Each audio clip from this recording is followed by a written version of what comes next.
आज कृष्ण जन्माष्टमी पर जब पूजा चौकी आप जहाँ पर पूजन करेंगे वहाँ से हटाएंगे तो कुछ चीज़ें आपको अपने पास चुपचाप से मनोकामना कहकर रख लेनी है। निश्चित रूप से संतान प्राप्ति के योग बनेंगे, वंश वृद्धि होगी और आपके निश्चित रूप से भगवान बाल गोपाल रूप में घर पधारेंगे। कैसे, किस स्वरूप में, ध्यान से सुने, अंत तक बने रहें। आज का दिन विशेष जाना जाता है संतान प्राप्ति के लिए। तो आप सभी को सबसे पहले श्रेष्ठतम तरीके से यह उपाय जब आप पूजा चौकी हटाएंगे ना, उस समय आपको करना है। ध्यान से सुनिएगा कैसे। सबसे पहले मैं प्रार्थना करती हूँ व्रत उपवास के दिन आज आपका व्रत सफल हो जाए, श्रेष्ठ हो जाए और आपके सब मनोकामना पूर्ण हो। कहा जाता है कभी कभी हमारी जिह्वा पर माँ सरस्वती विराजित होती है और हम जैसा सोचते हैं, जैसा बोलते हैं, वह सत्य हो जाता है। तो मेरी यही प्रार्थना है, जो भी मेरे सब्सक्राइबर हैं, सुन रहे हैं, उनकी निश्चित रूप से कामना पूर्ण हो। आप सभी भी हरे कृष्णा हरे रामा या बाल गोपाल की जय या लाला मेरे घर पधारे ऐसी प्रार्थना करते हुए कमेंट्स बॉक्स में अपनी इच्छा शक्ति सामर्थ्य अनुसार जो आपके मन में आ रहा है वह लिख दीजिए। निश्चित रूप से आपकी जो है भगवान जी जरूर सुनेंगे और कामना सिद्ध होगी। आज पीले ही रंग के कपड़े पहने।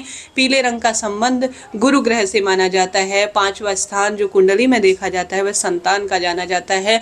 गुरु ग्रह बृहस्पति से संबंध रखता है। गुरु ग्रह मजबूत हो तो पति पत्नी हो या किसी भी महिला पुरुष को पारिवारिक सुख बहुत अच्छा मिलता है। आपने देखा होगा किसी के पास धन संपदा खूब होती है परंतु पति बच्चों का प्रेम कम मिल पाता है। इसके पीछे गुरु ग्रह की मजबूती ज्योतिष दृष्टिकोण से देखी गई है। तो आज पीतांबर रंग के वस्त्र थोड़ा बहुत आप देखिए पहनने का कोशिश कीजिएगा। पति पत्नी लाभ होता है। अपने घर पर बाल गोपाल को भी आप यही वस्त्र धारण कराएं। आपके घर पर बाल गोपाल नहीं है तो किसी मंदिर में कान्हा के वस्त्र अपने हाथ से तैयार कर या खरीद कर अपनी इच्छा शक्ति सामर्थ्य अनुसार छोटी सी बांसुरी, खेल खिलौने और जो चंदन है पीले रंग का, पीले छोटे से वस्त्र, ज्यादा कोई इसमें पैसा नहीं लगता है, और मोरपंख इत्यादि और बांसुरी इत्यादि जरूर से आप किसी मंदिर में पीले रंग के जरूर दान देकर आए। जब आप खरीदेंगे, जब आप दान देंगे तो यह मन में प्रार्थना जरूर करें कि आपको मैं अपने घर पर आमंत्रित कर रही हूँ, शुभ दिन में आपको मेरे घर अगले साल तक पधारना है। ऐसी प्रार्थना करते हुए आप यह शुभ काम करें। जैसा आप सोचते हैं वैसा आपके साथ होता है। आज के दिन कोई भी व्रत उपवास आप जानते होंगे ब्रह्म वैवर्त पुराण में वर्णित है। आज के दिन अगर आप व्रत करते हैं तो 20,000 एकादशियों का फल आपको मिल जाता है। शिव महापुराण में इसे व्रतों का राजा कहा गया है। तो व्रत उपवास करें सुंदर भाव सच्चे मन से, जितना हो पाता है। परेशान अपने आप को नहीं करना है, साधारण सरल तरीके से कार्य करना है। अपने घर पर सुंदर भाव सच्चे मन से आप पंजरी बनाएं। आप धनिये की पंजरी, खीरा काट कर भगवान को समर्पित करें। भगवान को प्रिय है शहद का भोग, वह आपको समर्पित करना है। अपनी इच्छा शक्ति सामर्थ्य अनुसार केला, पंचामृत, दूध, दही, घी, शक्कर, शहद जो आपसे बन पड़े वह सभी चीजें भगवान को तुलसी पत्र रखकर समर्पित करें। तुलसी पत्र की माला आप भगवान के गले में धारण करवा सकते हैं। किसी मंदिर में अपनी तरफ से तुलसी पत्र की माला पुष्पों के साथ सुसज्जित करते हुए आप अगर समर्पित करते हैं तो आपका कार्य निश्चित रूप से सिद्ध होता है और कार्य होता है। इस चीज को आप नोट करते हुए चलिएगा। निश्चित रूप से आपकी सुनी जाती है। महाकाल जरूर सुनते हैं। श्री नारायण आपके मन कर्म वाणी को देखते हुए आपके कार्य में बल प्रदान करते हैं। शुभ तिथि पर किया गया कोई भी काम निष्फल नहीं होता है। तो व्रत उपवास करें, किसी बालक की सेवा करें, मंदिर में दान पुण्य ज्यादा से ज्यादा करें, बाल गोपाल को पालना झुलाएं, किसी मंदिर में जाकर सेवा पूजा निश्चित रूप से फल देती है। अब आप सभी को अपने घर पर जो है तुलसी दल, माखन मिश्री का सुंदर भोग लगाना है और बैठकर अपने घर के मंदिर में ज्यादा से ज्यादा इस मंत्र का जाप करना है। वह मंत्र है संतान गोपाल मंत्र। आज के दिन देखिए शास्त्रों में जो कही गई बात है, थोड़ा कठिनाई आपको लग रही होगी परंतु लाभ देती है। आपके घर पर तुलसी की माला है तो बहुत सुंदर है, नहीं तो अपनी इच्छा शक्ति सामर्थ्य अनुसार 108 बार, कम ज्यादा जितना आपसे हो अपने घर पर आप प्रार्थना करें। आप संकल्प ले कि हे श्री नारायण, हे बाल गोपाल, आज संतान गोपाल मंत्र का मैं जो यह रात्रि है सबसे श्रेष्ठ रात्रि, इस रात्रि में मैं व्रत उपवास करते हुए संतान कामना के तहत संतान गोपाल मंत्र का जाप कर रही हूँ। ऐसी प्रार्थना करते हुए अपने दाहिने हाथ में थोड़ा चावल पुष्प लेकर 1 रुपये का सिक्का और जल छोड़कर आप जो है रखें उसमें और संकल्प ले कि मेरा यह मंत्र जाप सफल हो जाए, व्रत उपवास सफल हो जाए। ऐसी प्रार्थना करते हुए भगवान जी के श्री चरणों में छोड़ दीजिए। साथ के साथ इस मंत्र का आप ज्यादा से ज्यादा जाप करें। ओम देव की जाप नहीं कर पाते हैं करते समय इसका श्रवण जरूर कर लीजिएगा। संतान गोपाल मंत्र आज लाभदायक माना जाता है। अब आप सभी को कौन सी वस्त्र पूजा के बाद अपने पास रख लेनी है, ध्यान से सुने। कहा जाता है आज पूजा के समय अगर आप भगवान जी को पान के पत्ते में माखन का भोग लगाकर पति पत्नी थोड़ा उसे ग्रहण करते हैं तो निश्चित रूप से संतान प्राप्ति के योग बनते हैं। साथ के साथ आप सभी आज बाल गोपाल को सुंदर भाव सच्चे मन से एक वस्तु का जो है किसी मंदिर में दान जरूर कर आइएगा। एक छोटा सा पीला वस्त्र ले लीजिए। पीला वस्त्र आप किसी भी स्वरूप में रुमाल ले सकते हैं, उसमें रखिए एक नारियल। नारियल साक्षात संतान प्राप्ति माँ लक्ष्मी के स्वरूप में, श्री नारायण के स्वरूप में जाना जाता है। तो एक छोटा सा नारियल रखें। नारियल के ऊपर 2-3 तुलसी के पत्ते या 11, 21, 51 तुलसी के पत्ते रखें। एक छोटी सी चांदी की या बांसुरी, जिस भी स्वरूप में आपको जिस भी तरह से बांस की बांसुरी मिल जाए वह भी आप रख लीजिए।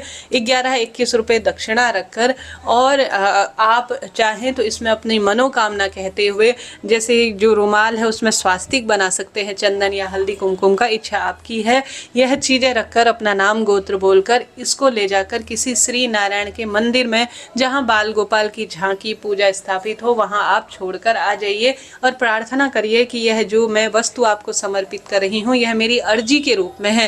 पीला वस्त्र श्री नारायण खाटू श्याम जी के स्वरूप में जाना जाता है। उसमें अगर आप स्वास्तिक हल्दी कुमकुम का बनाते हैं तो यह साक्षात आपकी अर्जी लिखी जाती है, ऐसी मान्यता है। उसके ऊपर आप नारियल रखते हैं 11-21 रुपये और 11 तुलसी के पत्ते रख देते हैं तो यह साक्षात अर्जी स्वरूप मानी जाती है। इसमें कुछ दक्षिणा रखकर किसी बाल गोपाल के मंदिर में इस नारियल को अपनी मनोकामना कहकर आप अपना नाम गोत्र बोलकर छोड़कर आ जाइए। निश्चित रूप से लाला आपके घर पधारेंगे और आपकी कामना सिद्ध हो जाएगी। तो यह कार्य आपको जरूर करके देखना है इस कृष्ण जन्माष्टमी की रात को। साथ के साथ आप सभी को आज अब पूजा चौकी किसी मंदिर से हटाएंगे, जैसे किसी मंदिर में आपकी कॉलोनी में या कहीं भी जो है वहाँ पर हो, तो जैसा मैंने शुरू में बताया वहाँ पहले तो आप कुछ जो है वस्तु दान करें, जैसे मोर पंख दान करें, बांसुरी दान करें, कृष्ण कन्हैया के लिए झूला अपनी तरफ से डलवाएं, सहायता करें। दान दक्षिणा देकर आप बाल गोपाल के वस्त्र इत्यादि वहाँ पर और कुछ दक्षिणा देकर या अपने ही घर पर, अपने घर पर जो भी बाल गोपाल है अपनी तरफ से लाकर उन्हें आप सेवा पूजा करें। उसके बाद जब पूजा चौकी हटाएंगे तो उसमें से आप कहिए कि यहाँ पर से मुझे मोर पंख, सब जानते हैं आपकी संतान की दिक्कत है तो आप कहें कि मुझे यहाँ पर आज जन्माष्टमी के दिन का मोर पंख दे दीजिए। आप मोर पंख प्राप्त नहीं कर सकते तो छोटी सी बांसुरी चढ़ाकर जो पूजा में अभिमंत्रित हो चुकी है उसे प्राप्त कर लीजिए, या आप जो है वहाँ पुजारी जन जो बैठे हैं उनसे कहें कि आज के दिन का तुलसी पत्र मुझे दे दीजिए। जो कान्हा से जुड़ी हुई कोई पीला वस्त्र आप अपने साथ ले आइए। यह सभी चीज़ें आप कृष्ण कन्हैया से मांग कर, पुजारी जी से मांग कर या अपने घर के मंदिर से मांग कर, जो अभिमंत्रित है, जिन पर लाला का जन्म हो चुका है, उन्हें लाकर अपने घर पर जो आपका कमरा है जहाँ पति पत्नी सोते हैं वहाँ किसी भी स्थान पर रख देते हैं तो बाल गोपाल आपके घर पर जरूर आते हैं। तो आप सभी को यह कार्य जरूर करना है। किसी मंदिर से अपनी पीड़ा बताकर आप मांग कर लेकर आए, परंतु उससे पहले चढ़ाए जरूर। आप खाली मांग कर ले आएंगे तो यह सफल नहीं होगा। तो आप पहले समर्पित करें, पहले देना सीखिए, उसके बाद फिर लेना आपको स्वतः ही हो जाएगा। इसके साथ ही एक महत्वपूर्ण चीज है, वह है खीरा। जो कान्हा को जन्म कराया जाता है खीरा, उसके नाल छेदन उसे कहा जाता है, उसके अंदर कृष्ण कन्हैया को रखा जाता है। अगर आसपास मंदिर में पुजारी हैं या आपके घर पर मंदिर है जहाँ पर आपने कान्हा का जन्म कराया है तो खीरा आपको, जिससे कान्हा को जन्म कराया गया है, उसे भी पंडित जी से मांग कर आप लाएं। पति पत्नी दोनों प्रसाद स्वरूप इसे ग्रहण कर लीजिए। कहा जाता है पति पत्नी भगवान कान्हा के जन्म कराए हुए खीरे का अगर ग्रहण कर लेते हैं प्रसाद स्वरूप, संतान गोपाल मंत्र का जाप करते हुए या मन में साधारण सरल तरीके से लाला मेरे घर आए, संतान रूप में मुझे प्राप्त हो जाइए, ऐसी प्रार्थना करते हुए खीरे को अगर ग्रहण कर लेते हैं तो कहा जाता है इससे संतान प्राप्ति के निश्चित रूप से योग बनते हैं। तो इन चीज़ों को आपको जरूर प्राप्त करना है, अपने पास रखना है। निश्चित रूप से आप विश्वास करेंगे तो आपका काम होगा। मैं प्रार्थना करती हूँ आपके सब काम सिद्ध हों। हरे कृष्णा, राधे राधे।